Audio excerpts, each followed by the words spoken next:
Well, we met today. Yes. So can you guys introduce yourself? My name is Brooklyn Drain. I am from Kerrville, this beautiful town. I actually live like 5 minutes from this campus, so Wow. I know this place very, very well. My name is Ava Lee O'Donnell. I'm also from Kerrville my whole life, and Brooklyn and I have been going to Kerrville First United Methodist Church basically our whole lives. That's Barth. Yes. So how did you guys end up on this outreach day event? So, like today? Mm-hmm. Well, Brooklyn and I are interns here. We've been interns for 2 years. This is our second year. Wow. And we were working at the church all week for the past month of June. We've been working at the church. But Beth called Brooklyn and I this morning, was like, we need volunteers. And so we were like, sign us up, we'll go. And just she told us that y'all were helping out with flood relief and all of that. And obviously that's been happening a lot this year with different communities of people signing up. So we're very grateful that we get to help out with opportunities with groups like y'all to come and help us. So That's awesome. That's awesome. Where are you guys going to be in the next year? I'm going to Texas Tech University to major in nursing. Let's go. Let's go. What about you? I will be in Abilene, actually. Oh, I'll be going to Abilene Abilene. Christian. Scratch on What? cat. I'm going to Small study world. agribusiness. So, yay. Okay. So yeah, so cool because actually I met United Rescue Alliance last year in June, and I had just graduated from my graduate school program, so similar state that you're moving on to something new. And that experience, meeting Angel in a hallway and then getting to serve alongside them in Chicago on this outreach with Time to Revive as well, we just connected. And then the Lord breathed on that when the floods happened, and we became really good friends, and I saw each other like every month. Like, it was crazy. So just never underestimate the power of this meeting. And so cool that you're about to be in Abilene, and also that Lubbock is also very close to Abilene. So what has y'all's experience been so far today? It's been wonderful. It's really a beautiful thing. We've had so many different organizations come out and like pour into our community, and that's been a beautiful thing.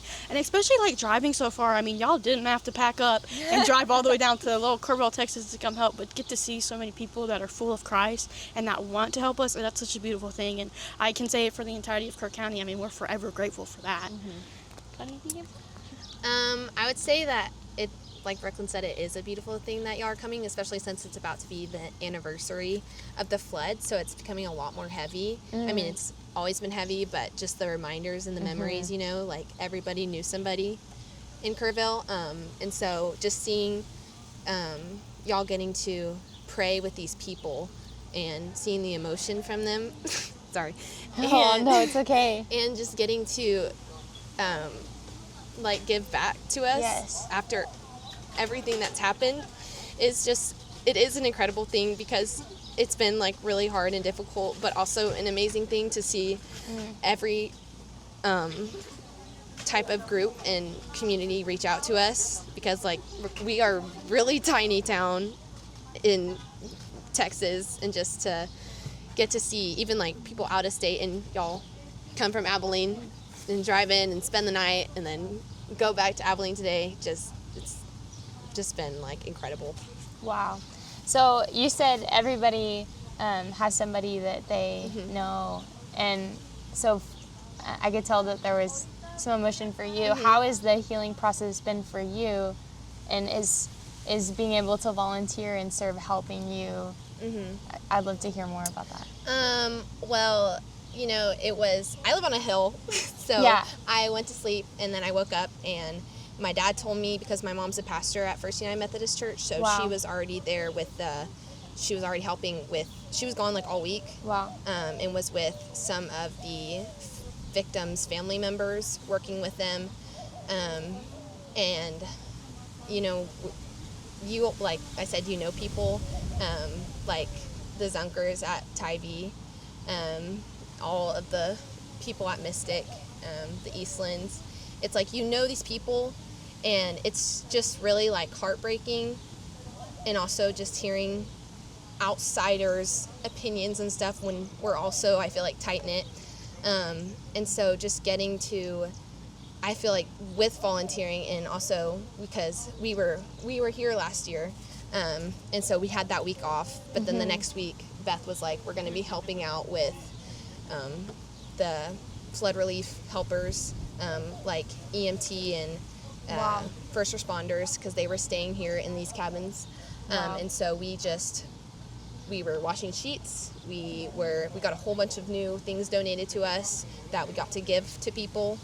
So I think with volunteering, it has been a healing process, getting to also see other people heal from it.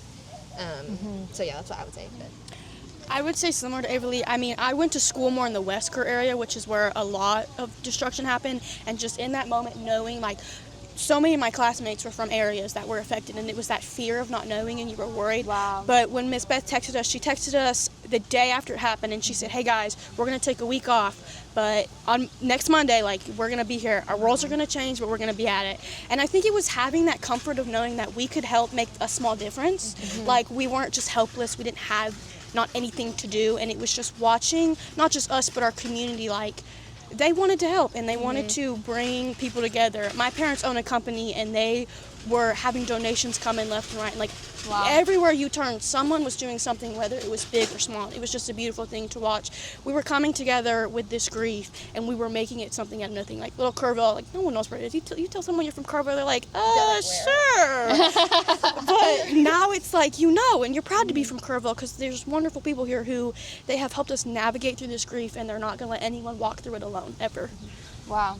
So I'm curious, you guys are in a stage of life where you're about to, you're dreaming, you're about to go and figure out, like, what am I called to do? What am I supposed to do? Like, what is my next step? And so you guys both just graduated high school. Yes. Congratulations. Thank you. And I'm curious, like, in this past year, did the experiences that you guys had here in Kerrville, like with the floods and also with the relief and just even just your own journey and being a senior in high school, I'm just curious, like, has that impacted some of your dreams for the future? Like, share any way you want to go with that. I think when we started this job last year, I'm just like, I'm indecisive. I've gone through, I don't know how many careers in my 18 years of life. But when we started here last year, I got to see the service side of things, and I loved that. I moved high schools also, so I got to really immerse myself in agriculture more, which I love dearly. So getting to decide that I want to do a career in agriculture, but I want to help people because of all this, and it's been such a devastating thing. But, like, out of everything I've done, there's been so much joy in getting to help people. And as I continue through life, like, I hope no matter where I go, like, just getting to give back to people and getting to show, like, who God is and why we love him so much and all the things, like, that's just what I want to do. I want to give back. That's good. I would say that it definitely, like, just more solidified things for me, because my family's all in, like, the medical field, like my grandpa and aunt and my dad, so I always kind of wanted to do that, but it definitely just solidified things for me. And, like, this past year, it was like, the senior year kind of changed things and stuff. And our first football game was, we had a girl from Mystic sing, and just a whole bunch of different incredible things.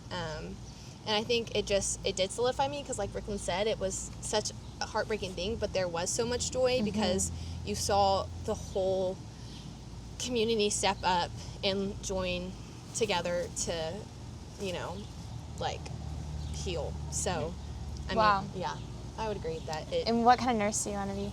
So I want to get my DNP, so become a nurse practitioner, and I want to work in women's health as an OB-GYN, so help women and also maybe deliver babies. Let's go! Definitely. So awesome. Yeah. Okay, one more question. I know we're getting into a deep discussion here, but the next question I have for you is, how is your walk with the Lord? Has it deepened? Like, what has walking through this year been like for you in that regard? I think for me, that first, like, week, I'm gonna cry. You can cry. It's all right.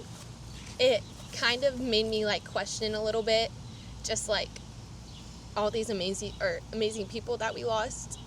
that like just did so many wonderful things in their life and didn't deserve any of it, you know, and all like the little girls and stuff, like they still had so much to give. And so I think for me it was just a little bit of like just kind of curiosity, a bit like, why did this happen, you know? But I think through that it was also a bit of a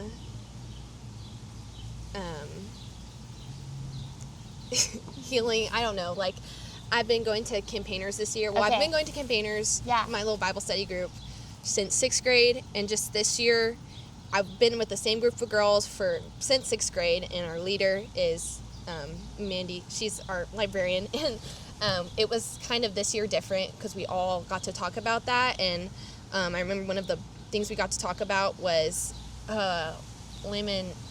Lamentations? Yes, it was a verse in there, and it was about why things happen sometimes that we question. And I think through this year also, it like, while it did falter within that week, then it grew more after that.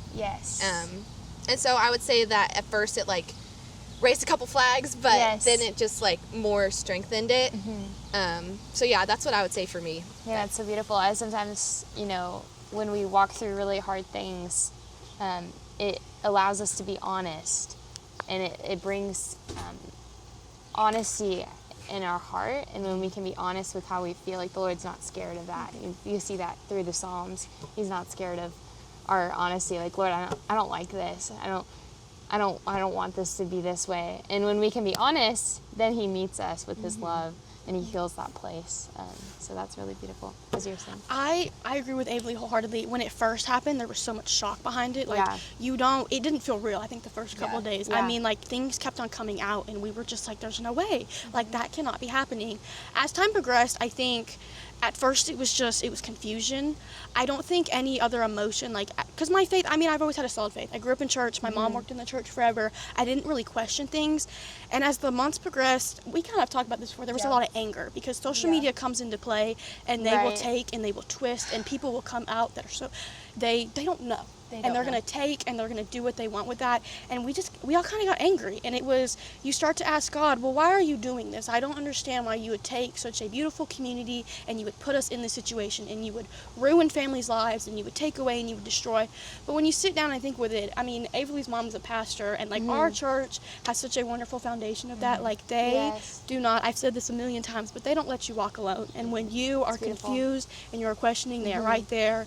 That first church service we had after the 4th of July, I think in all my years of life, I will never forget it. It was packed. It was the most packed. I think aside from Christmas and Easter, it was bigger than that. It was packed. And that was just one of those things, is they were there, and they were there to talk about it, and they were not going to let anyone be like, your anger was okay, and whatever was going to happen, it was going to be okay. And I think that has been such a beautiful part, because sometimes as Christians, our thing is, well, we can't be angry. And it's okay sometimes, but it's the good thing to be is to redirect your anger and understand it and overcome it, not sit in the anger and be like. So I think for me, it's been humbling myself and not making it this angry thing, but being like, how can we reach out instead and help people like y'all have been doing? Like, I'm going to take this, and I want to show people, let's not look at it from this perspective, but let's see what God can do, and let's help others that need it. Let's make it better. Yes, because God is real, and He's not, just distant. He's not passive. And so He wants us to bring our emotions to Him.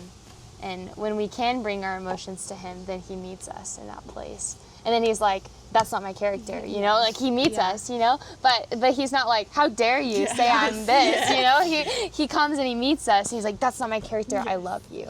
And so, okay, let's make it on a lighter note. So I said that was the last question, but we'll end on a lighter note. My last question is, what are you dreaming of that you want to, we can take this two ways. What are you dreaming of with the Lord right now? Or another way to look at the question, what do you want to receive from the Lord this year?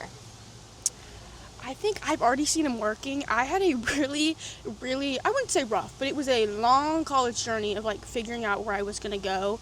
And literally last night I was lying in bed and I was like, did I pick the right college? And this morning I get a call from Miss Beth and she goes, hey, we need help with volunteers. There's people from Abilene coming down. And it's just been these little things that I've been like, well, clearly I picked the right college, because God's been doing these little things where it's like, everyone's like, well, Abilene, all these things, and which has been wonderful. And I just hope that he continues, because I fear and I question a lot, and I hope that he continues to just show me, like, you're doing the right thing. And in the moment, you're gonna be like, did I make the right choice? But you did, because he's always guiding me. And even if it's not like exactly where I'm meant to be, he's gonna guide me and he's gonna push me in the right path. Yeah, he won't let you miss it. Yes. Yeah. Yes. So I would say something that I kind of hope to receive or just kind of continue is I get like really stressed out easily. And especially with like when I have a lot of stuff on my plate, and I know that with the career that I'm going into, that there's going to be days where it's going to be extra difficult. And so I just hope that, well, I know that it will, but that I will always carry the Lord like with me, in that I know that, because I will have days when it's going to be really difficult. And it's just, my hope is that, sorry, my hope is that with like, I don't really know how to say this, that like, and I'm getting distracted. It's okay. You're doing great. That like, I don't know, that just like, I know that he will continue, he will be like, you don't gotta stress, like, it's all going to be okay. Like receiving his rest in the midst of hard work. And yeah, that's good. Mm-hmm. You know, for me, I don't know if you want to keep, I guess keep. But for me, when the Lord called me to become a doctor, it was after I had encountered his love in a way that really ruined ambition for me. I mean, I was like a really good student in high school and was I think I got 194, you know, like a really good student in high school. And then I encountered the Lord in a powerful way and experienced his love, and the child was just reawakened, and the love of life was just like, I was unlocked, and it was really hard for me to focus, even though he had called me to do this. And he kept telling me through the process, like, Alyssa, I didn't ask you to be a cookie cutter pre-med. Alyssa, I didn't ask you to be a cookie cutter pre-med. You don't need to do this the world's way. And now, on the other side, actually going to medical school, I'm finally like, oh, why did I stress so much? You're right. Like, I mean, the whole journey was so supernatural. I mean, I like took the MCAT after studying 2 weeks and got like, applied late, got in, had an interview, like got an interview invite within 2 weeks of applying. And then I was supposed to be a virtual interview. I mean, I was late applying, and got an in-person interview less than a week out, like an acceptance within a month. Like, it was just crazy, like insane. And so just to encourage you that as you delight yourself in the Lord, he will give you the desires of your heart. And as you commit your way to the Lord, he's going to direct your path. And so as you make him your focus, and you say like, treasure in him, that everything else will be added to you. So as long as you keep him your focus and your prize and your treasure, he's going to work out the rest of the things, and he'll help you even when you feel like you don't have enough time to do everything. So anyways, we can end this, but I want to pray for you guys. Awesome. So can I? Real quick. Do you want? Okay. Will you just do like a little, just like a question about Yes. resources and the families? Oh, yes. Mention the partnership with United Rescue Alliance. Oh, sorry, I didn't do that. Wait, question with resources? Resources and families. So like, how did you see these resources impact the families? Oh, yeah. Okay. How did you? Oh, I totally forgot that. So we got in a really deep discussion. Really good. Give me like a 5-second pause. Okay. So I can cut it. Sounds good.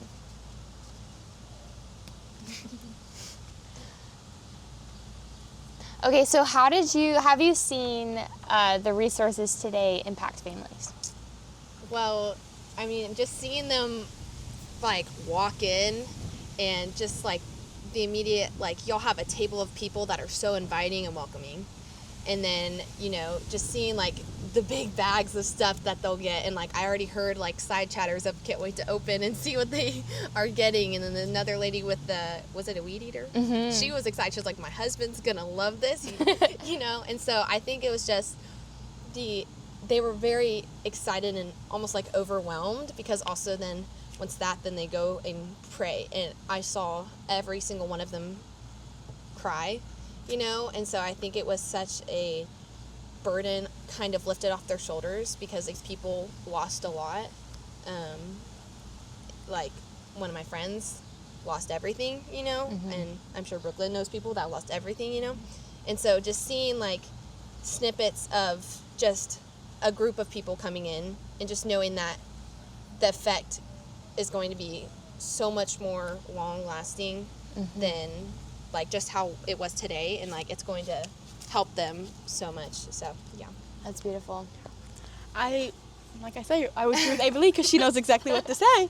But I would say it's watching their gratitude is something that has been very special for me today, because it's a humbling thing to admit that you need help sometimes, especially in a situation like this where it's like it's hard to reach out and be like, I have lost everything and like I need help. But the beautiful thing is these people come in and they welcome our help, and I love that, and I love that they're not afraid to be like, absolutely, like let's do this and get prayed over. I've just seen, my favorite part was just getting to watch from afar all the people being prayed over, because it's like, that's just, you want these people to know they're cared for and that they have these resources and they're not ever going to be alone. And I am grateful that y'all came out here today to help with that. Like, it's been so awesome to see these people are going to get to rebuild, and it's going to be even better than before.